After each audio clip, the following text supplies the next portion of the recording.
Hello everyone, welcome back to Rolling Solo. My name is Adam Smith. We're going to start off the playthrough here using Megan as our fighter up against Dimitri, our major boss, and the Brotherhood. So first off, we're going to talk about the stage rules, and we're going to talk about the starting hand that Megan has been dealt, and whether or not we want to discard and redraw any of those cards.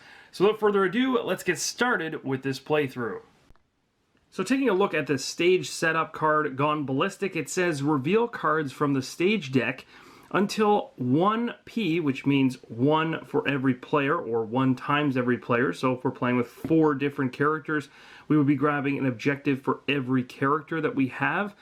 In this particular case, we are playing with just 1 player, so it'll just be 1 objective that we're revealing. And then we're putting the revealed objective cards into play right away, and then shuffling all other revealed cards back into the scenario deck. Now we're going to go through the stage deck here until we find an objective card, because we're supposed to pull 1 because we're playing with 1 player. So we'll just keep on going through, ignoring everything that we see basically until we find an objective card. It'll have a marker on it that looks just like this, and this actually ties into the objective markers that we found during setup. There should be a token that corresponds to the same symbol. Find that, and we're going to go ahead and set that up and put it into play right now. Be sure once you've actually found your objective from the stage deck that you shuffle all those cards and put them back face down into a neat pile. Next, we're going to take the objective card, which we found from our deck here, and we're going to put this into the stage play area, which is right here on this particular Uberstacks tray. This shows that this objective is now in play, and we need to now take this token and place it on the appropriate corresponding colored spot on the game tile. As you can see on this map tile, there is a number of different spaces with colored objective markers. We've got yellow, green, purple, blue, and red. So we pulled the blue objective, so this objective is going to be placed on its inactive side, which is the black side, face up, right like this. This denotes that this objective is there and ready to be picked up during this scenario. Continuing on with the stage setup, we're going to flip the actual Gone Ballistic stage setup card to its back side, where there's additional stage rules that are very important to go over, and every single stage has specific rules that you must check before playing. This one says each time a figure carrying an objective token, like a weapons cache in this particular case, the token of course resembled by the token which we already put on the board in the inactive state, if they are carrying an objective token and they suffer any amount of damage, that figure, whether it's a character or a boss, must discard 1 defense token. If they cannot discard 1 defense token, that could be a grapple, a punch, or a kick. If they're unable to do that, then that figure is going to drop the objective token. The second thing to note on this stage rules card is the activate section, and this is going to happen during the stage turn, which is the last turn of the full round. We'll talk about a full round in a bit. This says activate, resolve the objective effect on the inactive objective nearest the boss. Remember, when we put this objective into play, it was put into play as inactive. So it's talking about this particular objective itself, which is the weapons cache. So it's going to be this objective down here that it's going to be activating, and it says the boss will move 3 spaces toward the objective. Then if it's in the objective space, the boss will pick up that objective. Now there's also worth noting here, it says resolve the objective effect on the inactive objective nearest the boss. So nearest the boss. There may be more than 1 objective in play, so you're going to have to do some counting of the different spaces to determine which is the nearest inactive objective. Once an objective is actually taken or picked up, it leaves the staging area. So this card would actually leave the staging area, and that objective would token would actually flip to its active side and be placed next to either your character, if your character was the one to pick it up, or it would actually go on to the boss, if the boss was the one to pick it up. The dangerous thing about the weapons cache is that it has a very, very powerful ability on it that says a figure deals 1 direct damage during each attack for each objective it carries. If the boss ever carries 3 objectives, the fighters lose. So there is your loss condition. Not only can we lose from Megan actually losing all of her health, 16, and losing by being knocked out of the game, we can also lose if the boss happens to be carrying 3 objectives at once. So there's 2 loss conditions, and our win condition is simply going after Dimitri's health, which is 20p, which means 20 times the number of players. So in this particular case, 20 times 1, because I'm controlling 1 character, so 20 health. Otherwise, if we were controlling 2 characters, it would be 40 health.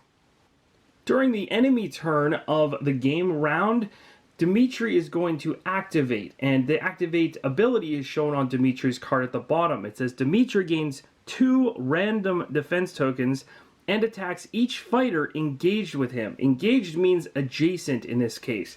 So if my character happens to be beside Dimitri, then an attack will be made. Then each target of that attack, if there is any attack, must discard 1 grapple defense token. If at least 1 fighter can't, then Dimitri's going to retreat 2 spaces, and Dimitri always retreats exactly backwards from the opponent that he's facing. Never to the side, never on an angle, directly away from them.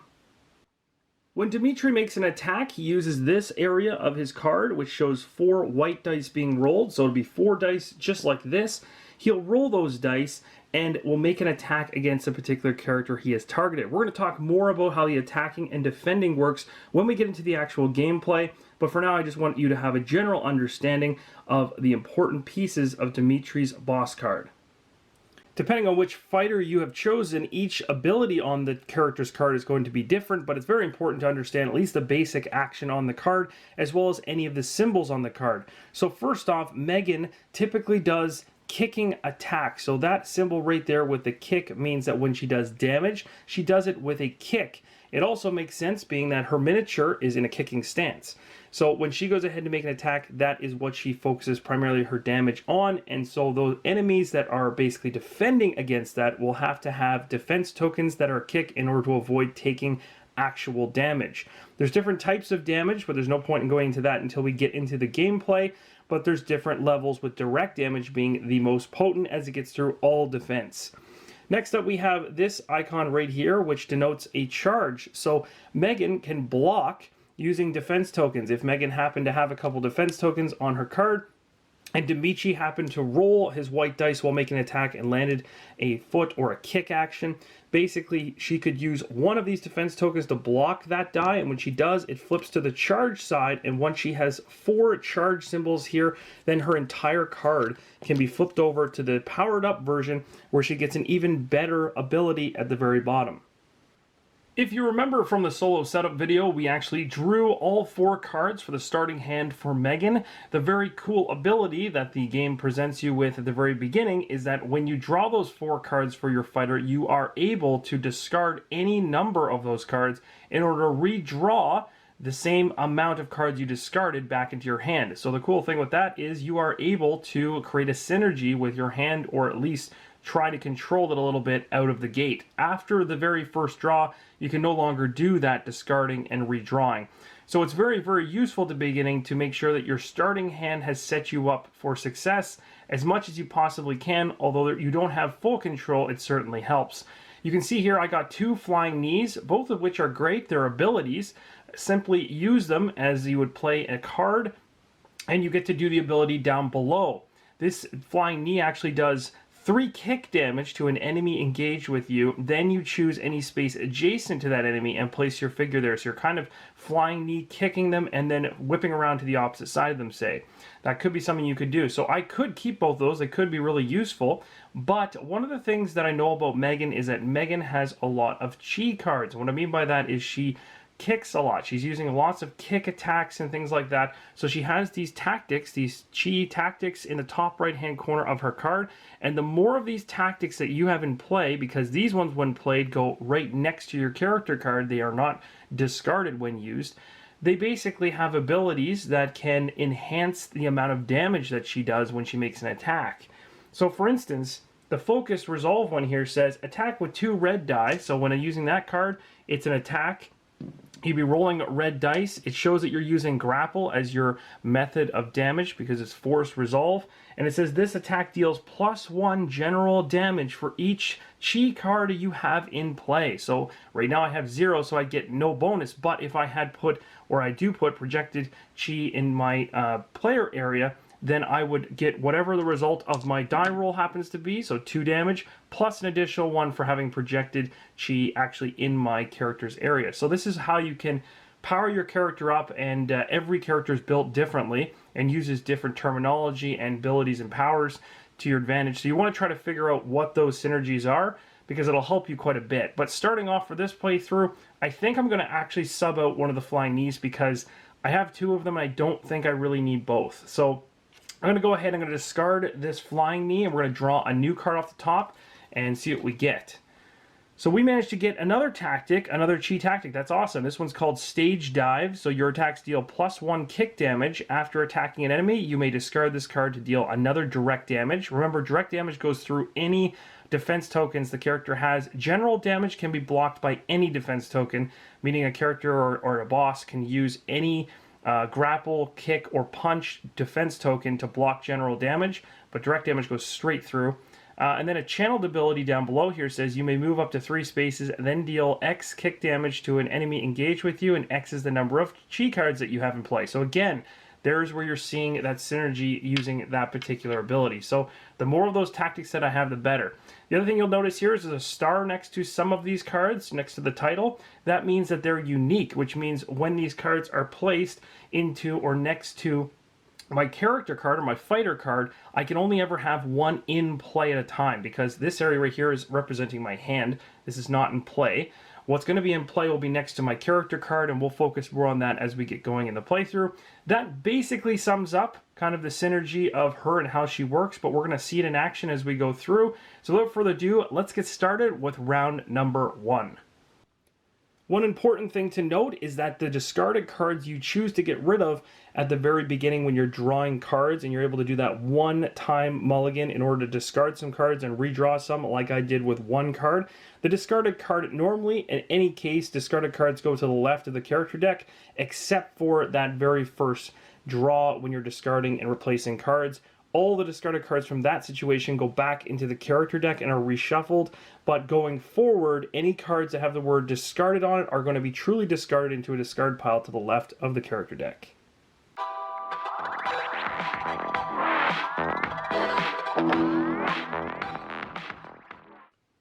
Time to begin the very first round of Street Masters, and we're starting it off in the fighter turn. So each fighter, and of course when it says each fighter, we're playing true solo, so there's only one fighter here, that is Megan, is going to be taking a turn in order of the group's choosing, but it's going to be Megan every single time, so that's quite easy. During your fighter turn, resolve each phase in the following order. So the first thing we're going to do is the threat phase, which is refreshing each card in your fighter play area. So this is going to be right beside to the right of our character card if we have any cards in play, like tactics, for instance. If any of them happen to be tapped or exhausted, we are going to refresh them back upright. Then we're going to go ahead and draw and resolve 1 enemy card. So we're going to go ahead and do that right now. So here we go. From the Brotherhood deck is our enemy deck. So we're going to draw a card and resolve it right away. We have Anastasia. So we have Anastasia come into play. And Anastasia is a minion. So we're going to be going ahead here and bringing Anastasia into play. We need her miniature, as well as we need to put defense tokens equal to the number denoted on her card. And this is going to actually be a card that goes into my fighter's threat area, because it's going to be a threat to Megan, as Megan is the only character in the game. So we'll be moving this character from this area here to the threat area of my character. Just like that, we have Anastasia set up in our fighter threat area, which is going to be a row right above our character card. And then to the right of our character card, we have our fighter play area where tactics and things like that will be placed, or maybe even objectives if we gather them. So we're going to go ahead here and put on the defense tokens that Anastasia gains the second she comes into play. So it's going to be 1 kick defense token and 1 grapple defense token. So I've got those here. I'll place them just like that above her card. Next up, we'll take a look at her activate ability, but just before we do, we want to make sure we grab the corresponding miniature that looks exactly the same as her, as well as make sure that has the red base. If you've already set this up, which you should have during the setup, this is a quick grab and very easy to find from the pile of miniatures for this particular Brotherhood deck. Anastasia has an activate ability that says if unengaged, meaning if a character or a hero is not beside her, deal the nearest fighter within 6 spaces of this enemy 1 direct damage. That's 1 direct damage straight through onto their total without any defense tokens being allowed to be used. If unable to do that, move her up to 3 spaces to be within 6 spaces of the nearest fighter, which of course would be Megan because she's the only one on the board. And then if engaged, meaning adjacent to her, attack, then retreat 3 spaces. So Anastasia is very good at popping in and out, ducking and weaving, making a big hit and backing up, that type of thing. So we're going to have to watch that because that's going to be a problem for us. But first off, we're going to go ahead and place our miniature here on the board to determine where Anastasia comes into play. So when bringing in a brand new minion into play, you're going to be taking a look at the spawn points on the tile. So you've got a spawn point here, denoted by 4 arrows pointing in, 1 over here, 1 over here, and 1 over here. These are going to be different places for every scenario you're playing, but the key is when you're bringing in new minion into play is you're going to bring it in to the closest spawn point to the fighter in question. So in this case, it would be this spawn point right here, as it's only 1, 2, 3, 4 spaces away. So we're going to go ahead and place Anastasia right like that, making this very deadly because always those minions are going to be coming in closest to our fighter. So now that we've finished the threat phase, or basically step A within the fighter's turn, we're going to move to B, which is the act phase. So you may perform each of the following steps in an order of your choosing when you're going ahead and activating your fighter. So for Megan here, we can go ahead and choose to move. We can move up to 3 spaces. We can choose to do a card step, which is to play a single card from our hand, one of the 4 cards that we pulled originally as our starting hand. Or we can do an action step, which is to perform one of the following actions denoted underneath the action step. We can do a sprint action, which allows us to move another 3 spaces up to another 3 spaces. So for instance, I could do a move step, which allows me to move up to 3 spaces, and then choose to use an action step that is a sprint action to move up to 6 spaces. That's pretty handy if you need to get from one side of the board to the other. That's kind of what the sprint action's there for. On top of that, you can do a defend action as your action step, and that is gain 1 random defense token. Simply take this white die here, roll it, and receive whatever is rolled as a defense token. So in this case, I got a fist or a punch. The other thing you can do is a card action. So you can resolve the action effect on 1 card in your play area. So as long as you have a card sitting to the right of, in this case, Megan's character card that has an action effect, you can go ahead and resolve that card action. Or you can do an interact action, and that is resolving the interact effect on any card in play. Alright, so we're going to go ahead here with Megan here in the fighter turn. We're in the act phase. I have 3 different things I can do: a move step, a card step, and an action step. So for my move step, it kind of makes sense to actually move to this particular crate. It's a loot crate. It'll give me something hopefully useful to use against Anastasia right here. So I'm going to go ahead and have Megan actually move 1, 2, and 3, landing exactly on this token. When you do so, you get to pick it up right away. It doesn't take an action of any kind in order to do so or interact with this. You just gain this loot. So I'm going to go ahead and remove these from the game. We're going to grab a loot card and find what we gain. We got ourselves a lead pipe. That's not bad. So this says discard this card to deal 3 direct damage to an adjacent enemy. Now that's crazy because 3 direct damage would allow me to do some serious damage to Anastasia, and we know Anastasia has a 4 health. So this might be something to think about as we go into her attack. For the card step portion of my turn, I'm going to choose to play a card from my hand. I'm going to play Projected Chi. This card here allows me an interact option, which allows me to gain 1 defensive token from each enemy engaged with you, draw 1 card, and heal 1 damage. So that's pretty cool. Channeled ability on this one allows me to deal 1 direct damage to each enemy engaged with you. It's a unique card, as denoted by the star next to the title. This card is now going to go right to the right of Megan in the fighter play area. Now I'm going to go ahead with an action step, and for my action I'm going to choose to use a card action, which is resolving the action effect on one card in your play area. I have 2 cards in my play area, but only one of them has an action ability, so this one says to roll 2 red dice.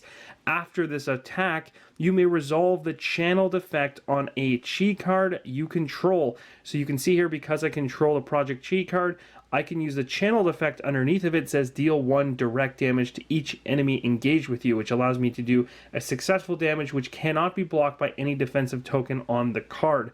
So without further ado, how about we roll these 2 red dice and see how our attack does.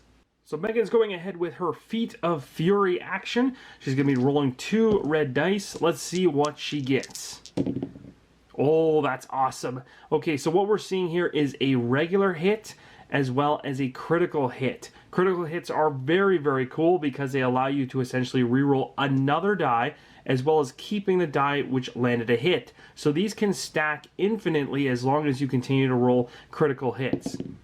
So here we go, we've got another hit plus a defensive token. So let's go ahead and resolve this dice roll. So the die on the far right, which is this one right here, is showing a success. This is considered a successful hit, and basically it results and generates 1 damage. The type of damage is dictated by the card that provided the attack. So in this particular case, Megan made the attack with Feat of Fury, so it is a kick attack. So this is 1 damage worth of kick damage. We also have another damage right here. This is essentially a success as well as a guard.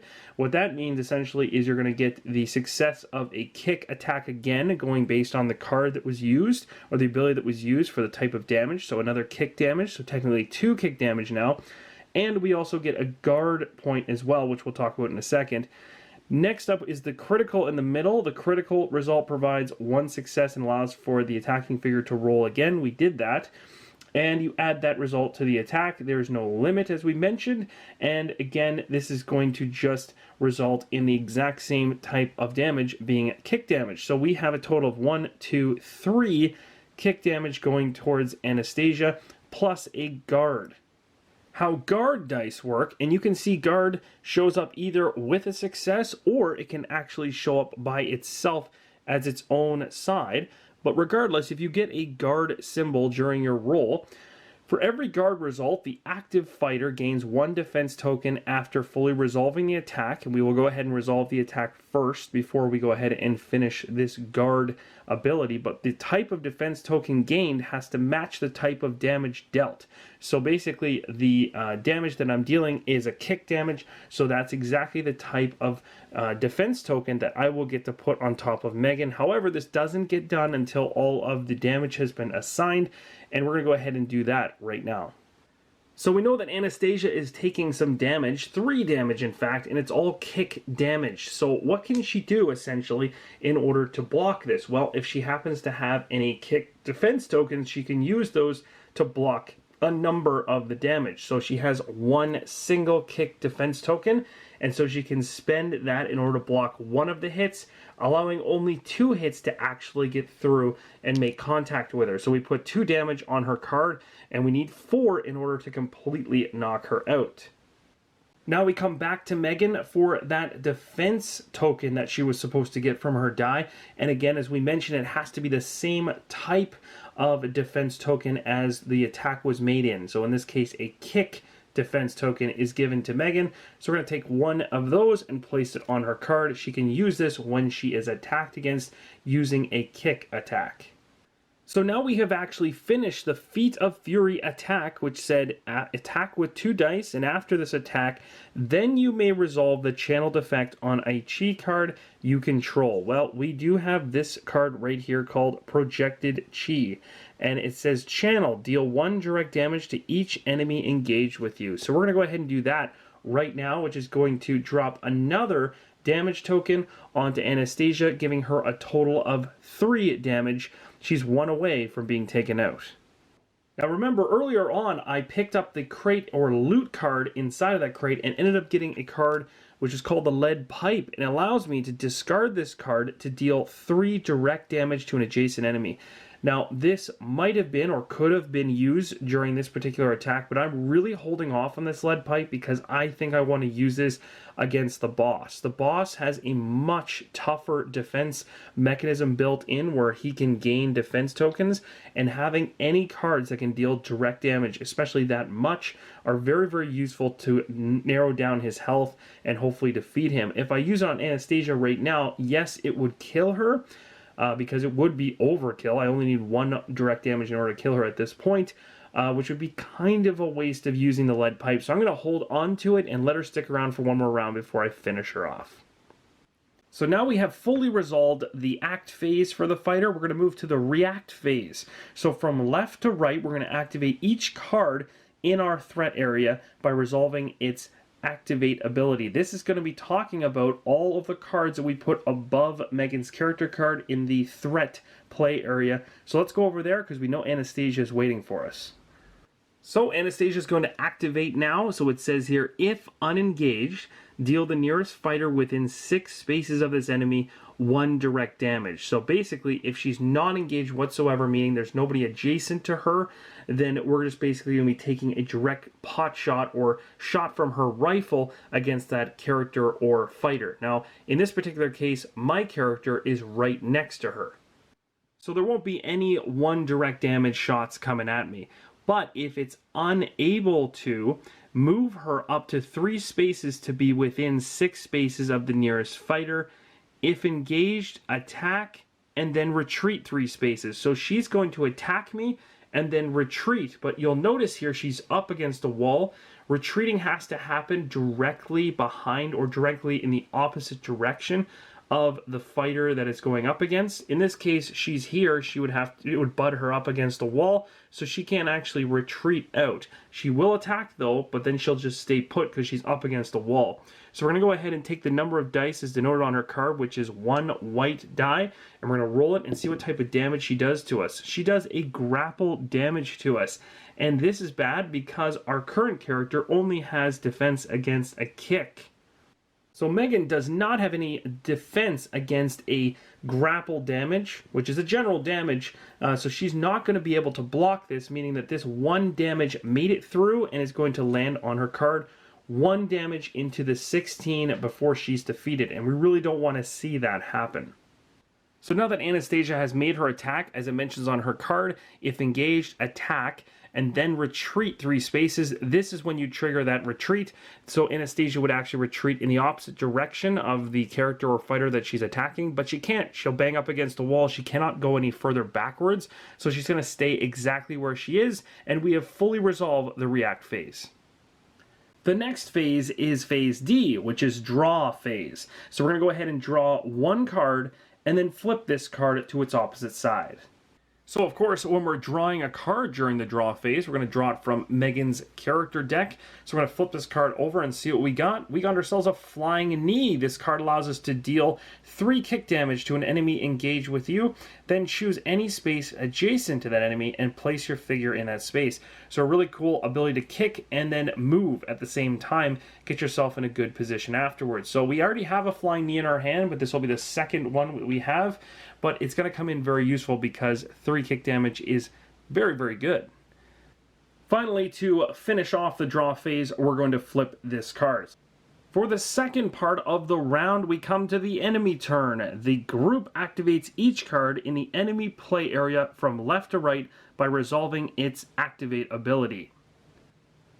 So currently, Dimitri is the only enemy inside the enemy play area. So we're effectively going to resolve left to right, but there is only 1 card there. It is Dimitri himself, the boss of the scenario. He does have an activate ability down at the very bottom, so we're going to follow that through and see what we have to do. Dimitri gains 2 random defense tokens. Well, how do you find out what defense tokens he gets, and how do you randomize it? You use the white dice that come within the game. They have 2 sides for each of the different types of defense, whether it's grapple, kick, or punch. So you're going to roll these dice because it's equal values across the sides and odds, and we got 1 grapple and 1 punch. So those are the types of defense tokens that Dimitri is going to gain. So we're simply going to grab a grapple token, and we're going to grab a fist token or a punch token, put those beside him so he's able to block those. This is actually good for us because we actually deal kick damage typically using our main actions or attacks. So this is actually, they're the greatest type of defense that he can gain because we can get right past him with our kicks. Next, Dimitri is going to attack each fighter engaged with him. And currently, Dimitri's sitting on the opposite side of the board and no one is adjacent to him, so that is not going to happen. Then, each target of that attack must discard one grapple defense token. So you'd have to be engaged in order to discard the one grapple defense token, so that's also not going to happen. If at least one fighter cannot, then Dimitri retreats 2 spaces. So in this particular case, he just gained defensive tokens. He doesn't actually do anything else besides that during this particular enemy turn activation. This also concludes the enemy turn as Dimitri has completely resolved and there are no other enemies inside the enemy play area. Now we're going to move over to the third part of the game round, which is called the stage turn. So the first thing we're going to do here is the activation phase. So the group is going to activate each card in the stage play area from left to right by resolving its activate ability. Alright, so you can see here on the far left side we have an activate ability that we need to resolve, and it says resolve the objective effect on the inactive objective nearest the boss. Well, there is only one, and the nearest one to the boss is literally 4 spaces away, so that's going to be the weapon cache, which is blue. Now we're going to resolve the objective piece of the objective card, which is on the weapons cache card. At the very bottom, it says the boss moves 3 spaces toward this objective. Then, if in this objective space, the boss is going to pick this objective up. So we're going to go to the game board and see how close Dimitri is to picking up this first weapons cache objective. So Dimitri is all the way on the other side of the board. The blue objective, which is inactive, is right here, and he's 1, 2, 3 spaces away from it. However, when you're moving an enemy, you typically want to move in straight lines as much as possible. This is part of the rules, so Dimitri is going to move 1, 2, 3. Now, it doesn't say in the rules that you won't take an angled turn, but it's going to try to take as little amount of angled turns as possible. And what it means by that is if your character is here, he's not going to try to move like this, and then like this, and then like this, or he's going to try to change direction every single time. He's going to try to move in a straight line as much as possible that makes the most sense for what he's going after, whether it be a fighter or an objective. So in this case, he can move 3 spaces straight ahead and be right next to or adjacent to the objective. However, it's not enough to actually pick it up. He needs to be in the space to do that. And it looks like coming to the next round, if we don't get there in time, Dimitri is likely going to be picking up the very first objective. The next part of the stage turn is going to be the draw phase. So we're going to draw and resolve a single stage card. So let's go ahead and resolve a stage card here. See what we got from Gone Ballistic. We've got ourselves Weapon Jam, and this is considered an event. So this says, if at least one figure controls an objective, this card deals the figure with the most objectives 2 general damage. So as of right now, not a single character or boss carries an objective, so that doesn't apply. Then it says, then the boss deals each fighter 1 direct damage for each objective it carries. But our hero, or our character or fighter, does not carry any objectives, so no damage is done. We've kind of jumped past and got a little lucky with that first pull because it doesn't actually affect us at all. The very last thing we do for the stage turn is the end phase. So each fighter is going to flip their turn card to its fighter turn side, which is simply just taking this card and flipping it over like this to start a whole other round. And that's it. We've gone from the beginning, which is the fighter turn, which is the phase number 1, to phase number 2, which was the enemy turn, and then into the stage turn. We have now completed a full round of Street Masters, and now we're going to start picking up the pace as we move through the playthrough. Alright, so we're moving right into another round of Street Masters. We're going to start it off here in the threat phase. We're going to be refreshing any cards from our fighter play area, but we don't have any exhausted, so there's no need to refresh anything. We can move right into drawing and resolving one enemy card. It's going to be coming from the Brotherhood deck. So what do we have? We've got extra ammo. So this card here, some pretty cool art on it as well. It says each fighter suffers 1 direct damage for each Anastasia in play. Well, that's unfortunate because there is an Anastasia in play. So it looks like we will be taking 1 damage from that attack. And at the very bottom of the card, it also mentions if no Anastasia is in play, the Dimitri deals each fighter 2 direct damage. So actually, it's the better of the two. So we can go ahead and we can put this one beside the enemy deck because it's an event. It resolves right away, and we'll put one extra direct damage that we cannot block on Megan. So sadly, there's nothing that Megan can do. She is going to take one direct damage from a shot from Anastasia. Another gunshot is going to give Megan a second damage. Alright, it's time to start round number 2 of Street Masters, so let's get to Megan's turn. Alright, let's get Megan going here for her turn. So first off, I'm going to play a card step by using the Flying Knee. This is massive overkill, but I really want to do this because the second part of this card is really going to help me get in a good position. So Megan is going to use the Flying Knee kick, which has got pretty awesome artwork. It says deal 3 kick damage to an enemy engaged with you, then choose any space adjacent to that enemy and place your figure in that space. So we're doing a flying kick, so we're going to discard this because it's an ability that happens right away, and it is a knee. So we're doing the kick damage. Let's move to the board and find out exactly what happens here. Alright, so Megan is going to do her Flying Knee kick, which is going to deal 3 kick damage to an enemy engaged with her. And then we're going to choose any adjacent space to that enemy and place our figure in that space. So this Flying Knee kick is going to be quite deadly as well. We're going to take this card and discard it, so it'll go to the left of our character or fighter's deck. We're going to go ahead and hit Anastasia for 3 kick damage and then move our character to one adjacent space. So I'm going to move her to there. The 3 kick damage is going to land on Anastasia. Her grapple damage isn't able to block it, as kick damage is separate from grapple damage. So she takes all of that damage, which is enough to kill her. She got a total of 6 damage, and she has 4 health. So that's mass overkill there. So Anastasia is removed from play. Her card, which is considered an enemy card, was going to go to the left of the Brotherhood deck in the discard pile, and her miniature is removed from the game board. Next, I'm going to have Megan do her move step. She's going to move up to 3 spaces. So we're going to have her go 1, 2, 3. So she's all the way over here.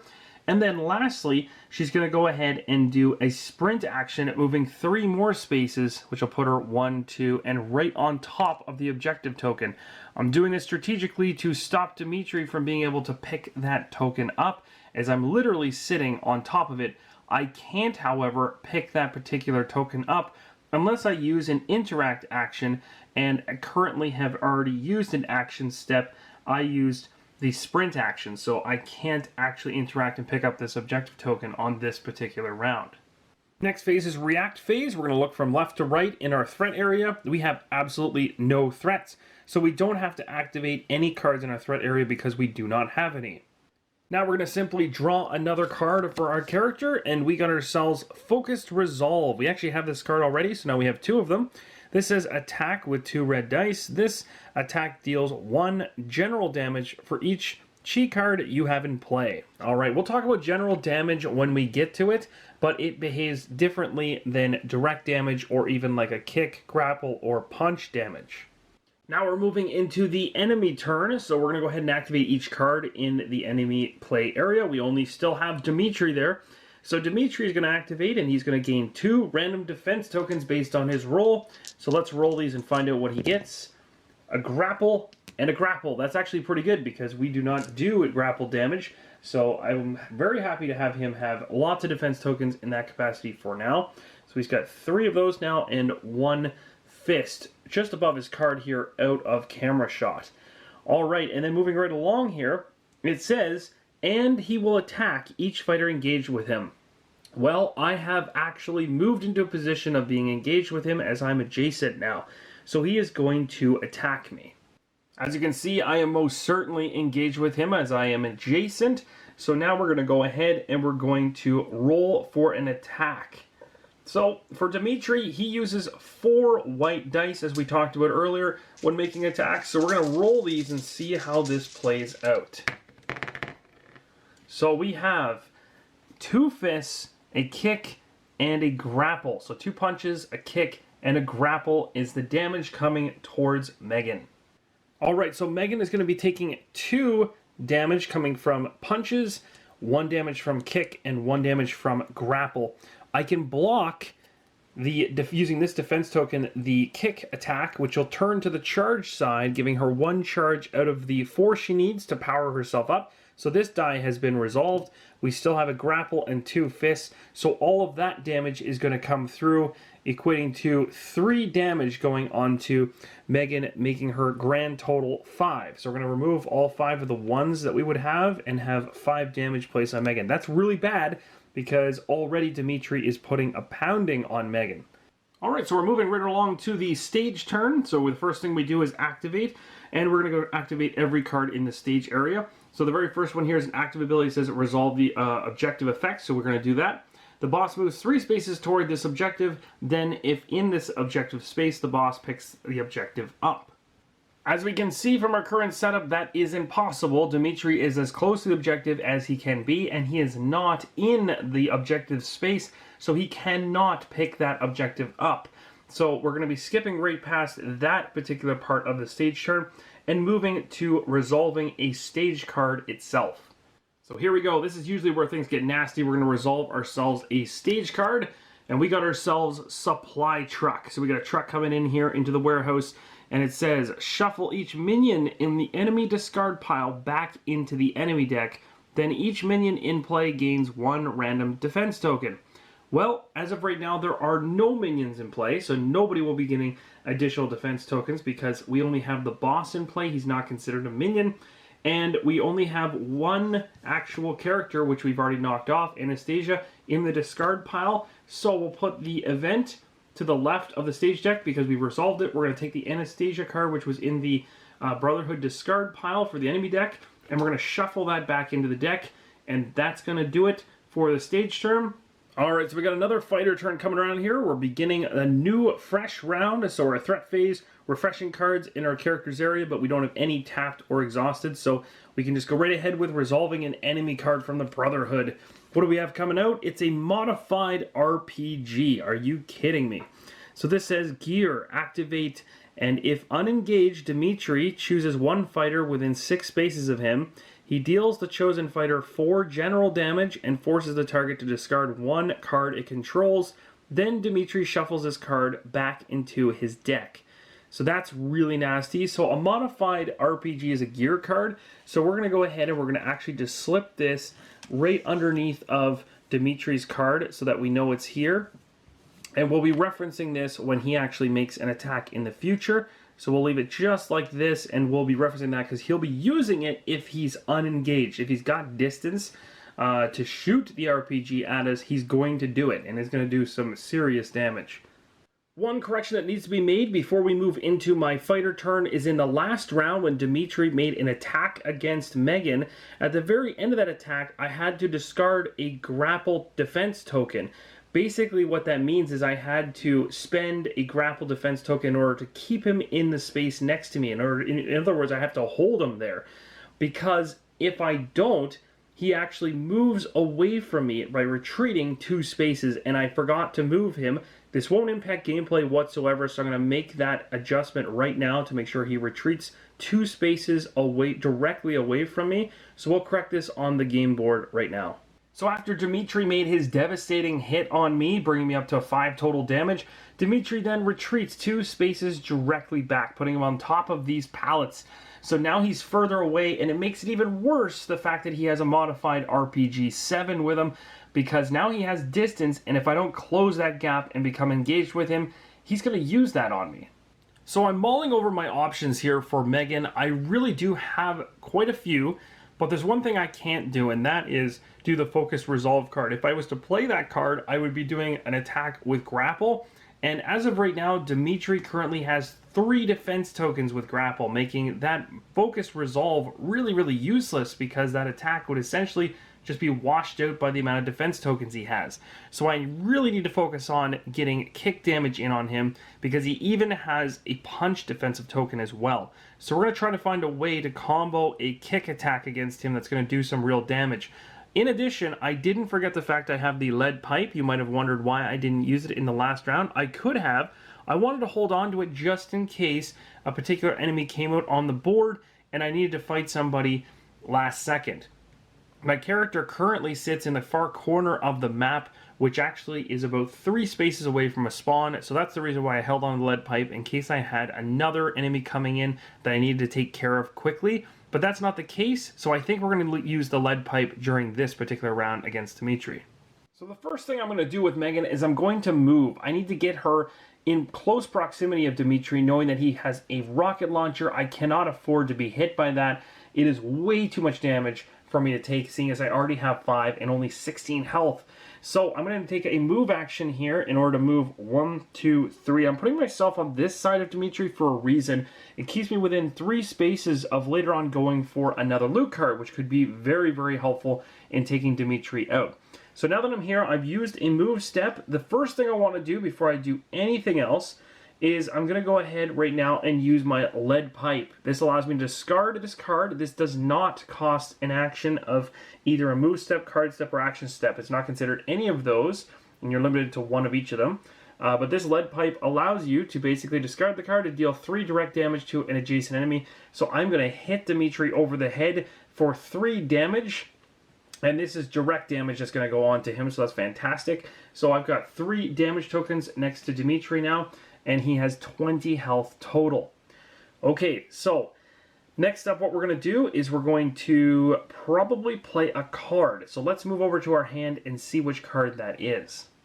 So as we talked about earlier, we definitely don't want Focus Resolve to be used because he has grapple defense tokens. So it's either going to be Flying Knee or it's going to be Stage Dive. So which one's better? So Flying Knee deals 3 kick damage to an enemy engaged with you. That's really good.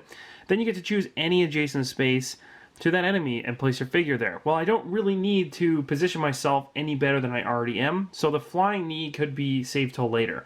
I think what really could be useful is the Stage Dive card, because not only is it a cheat card, it's a tactic card, and it allows me to get an automatic boost to my kick damage when I do attacks, and it says after attacking an enemy, you can discard this card to deal an extra direct damage to each enemy engaged with you if you want to ditch the card.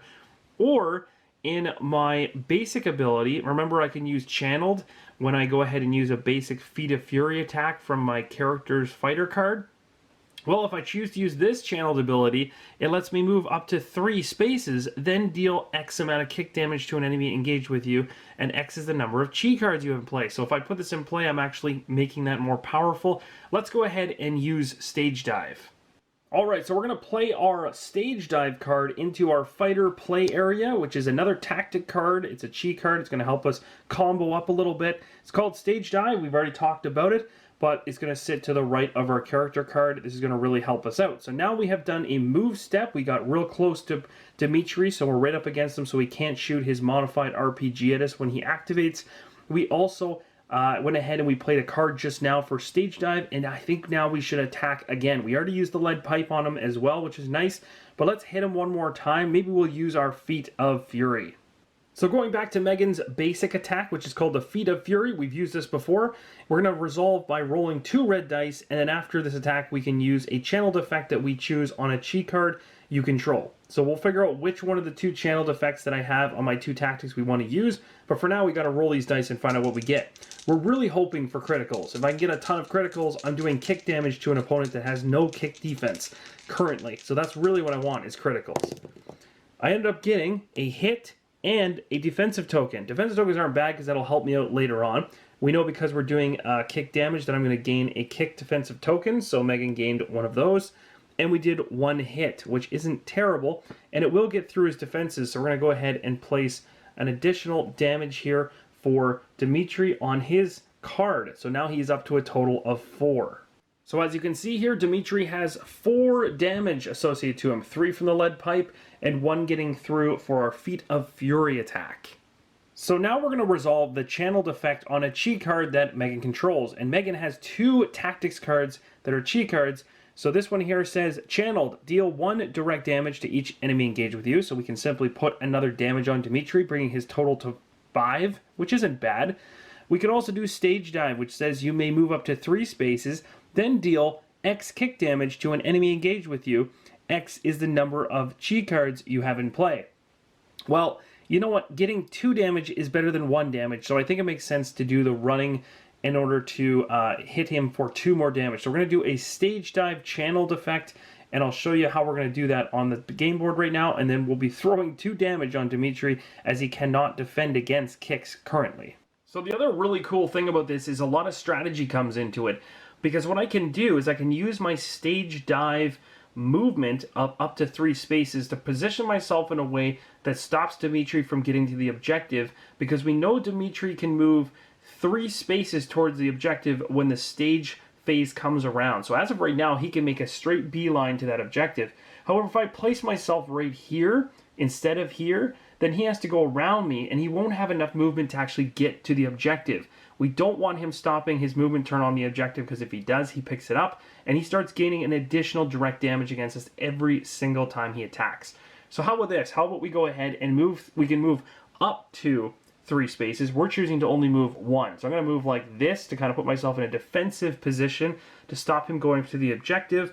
And we're going to deal him X kick damage to the enemy engaged with him, or with me, I should say, and that is going to be Dimitri. So we are attacking Dimitri for 2, based on the fact we have 2 tactic chi cards in play. So that's 2 additional kick damage coming at Dimitri, which is going to bring him to a total of 6 damage.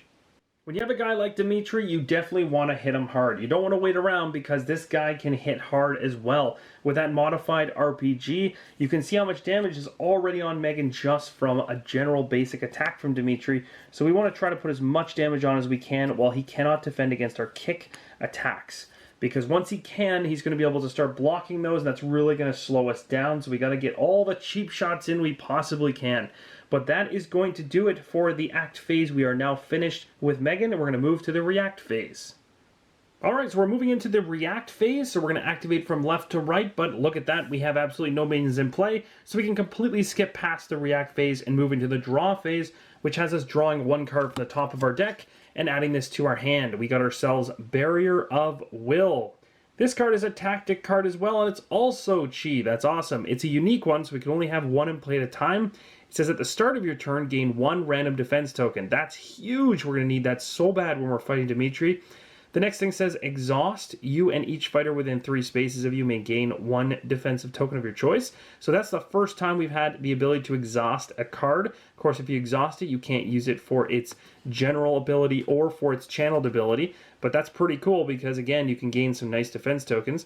And then channeled, of course, we can heal a damage, and there's nothing wrong with that. So this is actually a very, very strong card, something we're going to want to get out into our hand or our fighter play area as soon as possible. So let's go ahead and move into the enemy turn next.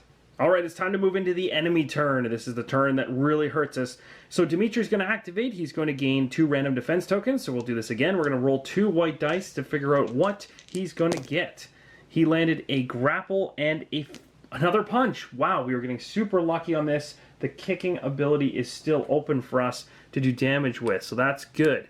So we've got those stacked up. He now has 4 grapple tokens, making our grapple attacks even less chance of doing anything. And then in terms of punches, he's got 2. So we've dealt with the random defense tokens, and he's going to attack each fighter engaged with him. So that's going to be right now. So Dimitri is going to be attacking us because we currently are adjacent to him. Well, here we go. Dimitri is going to make his attack. Let's see if it lands. We're going to grab our 4 white dice and make a roll. Here's hoping that this pans out for me. Okay, so we got 2 kick damage, 1 grapple damage, and 1 punch. Okay, so we're coming over here to Megan. We only have 1 defensive token that is a kick, so I can block it. It'll turn to a charge side, giving her her 2nd charge. We need 4 for her to go to her powered up side, so we're not going to take advantage of that anytime soon.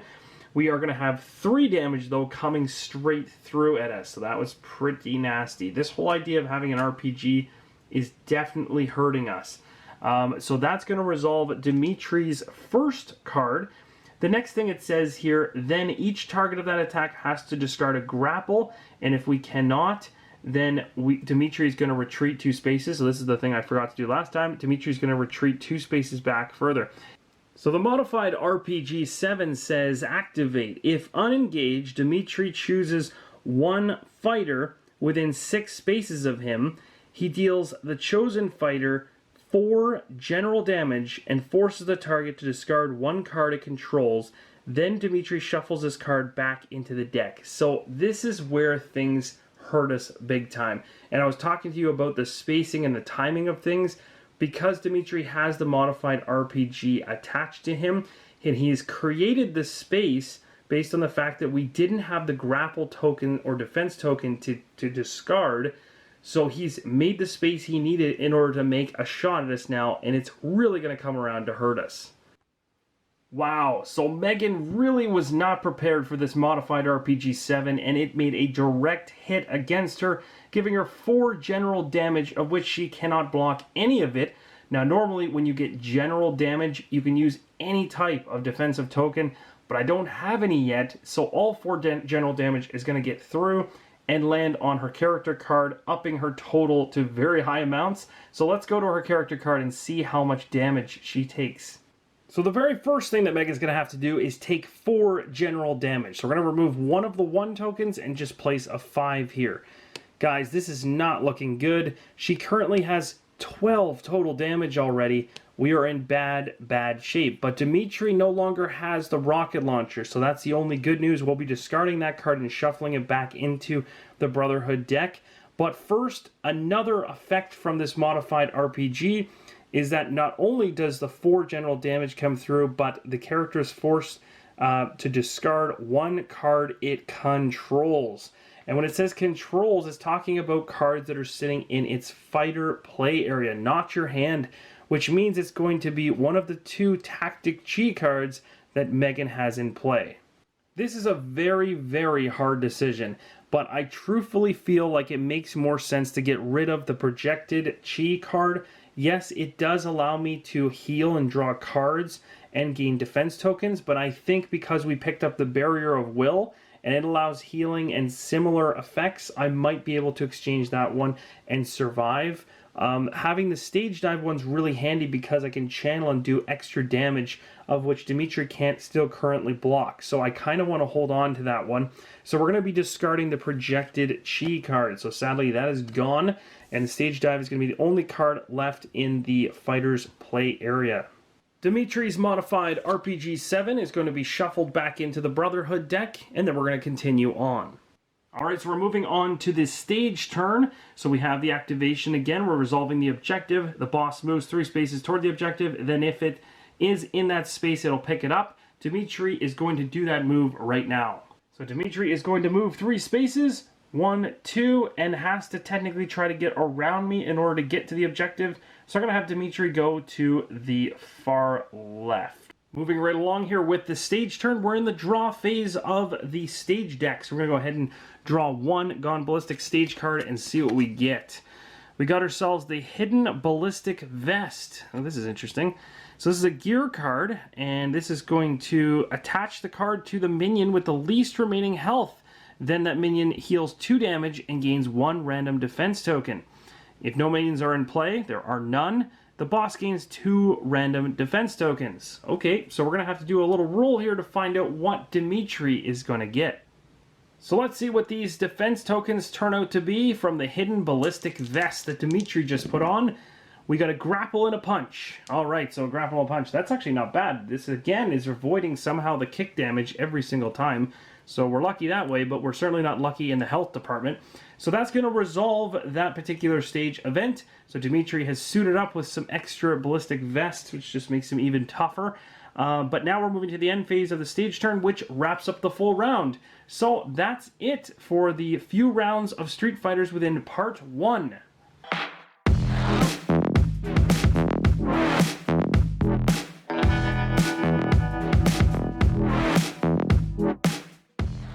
So join me as we continue the Street Masters battle here between Megan and Dimitri in the Gone Ballistic scenario. I can tell you right now, based on how things have started anyway, that I think Dimitri is winning. So we have a lot of ground to cover, and we're going to have to try to use maybe these objective tokens or some loot tokens nearby to our advantage to try to survive this onslaught.